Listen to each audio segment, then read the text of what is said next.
અમરેલીના રાજુલા ખાતે NEET paper leak મામલે તેમજ સોનમ વાંગચુક અને દિલ્હીના જંતર મંતર ખાતે વિદ્યાર્થીઓ પર થયેલા લાઠીચાર્જના સમર્થનમાં ભીમ યુવા ગ્રુપ અને સર્વે સમાજના યુવાનો દ્વારા વિરોધ પ્રદર્શન કરવામાં આવ્યું હતું।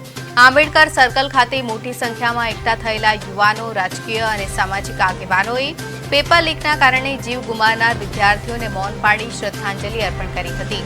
ત્યારબાદ ન્યાયની માંગ સાથે વિશાળ રેલી યોજી પ્રાંત કચેરી ખાતે મામલતદારને આવેદનપત્ર પાઠવી દોષિતો સામે કડક કાર્યવાહીની માંગ કરી હતી।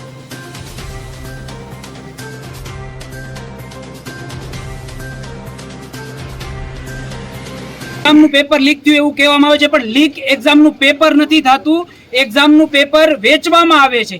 તો આને લીક પણ ન કહી શકાય, મોટો ભ્રષ્ટાચાર કહી શકાય। તો આની ઉપર કેમ કાર્યવાહી ન થાય અને આ કેમ બંધ ન થઈ શકે? હરેક બાબતમાં કંઈકનો કંઈક નિર્ણય લઈ શકાય છે, તો કેમ આમાં નિર્ણય નથી લઈ શકાતો? બસ તપાસ થાય છે, તપાસની કામ શરૂ છે। આજ સુધીમાં ક્યારેય પણ કોઈને પણ સજા થઈ હોય પેપર લીક બાબતમાં એવો એક પણ કિસ્સો હજી સુધી નથી બન્યો।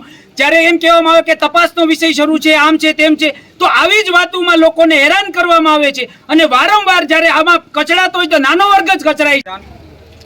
આજની આ મુખ્ય રેલી રાજુલા તાલુકામાં જે યોજવામાં આવી તે સમગ્ર દેશમાં ચાલી રહેલા શિક્ષણના મુદ્દા અને જે નીટ પેપર જે લીક થયું તે બાબતના સમર્થનમાં અને સોનમ વાંગચુકજીના સમર્થનમાં આ રોડ ઉપર આજે રેલી કાઢી સર્કલથી લઈને મામલતદાર સુધી આવી અને સર્વે યુવાનો, સર્વે ભાઈઓ, સર્વે મિત્રોનો ખૂબ ખૂબ આભાર કે આવી જ એકતા ભવિષ્યમાં જો કાંઈ આવો બનાવ બને તો ભવિષ્યમાં આવી જ એકતા આપણે બતાવશું।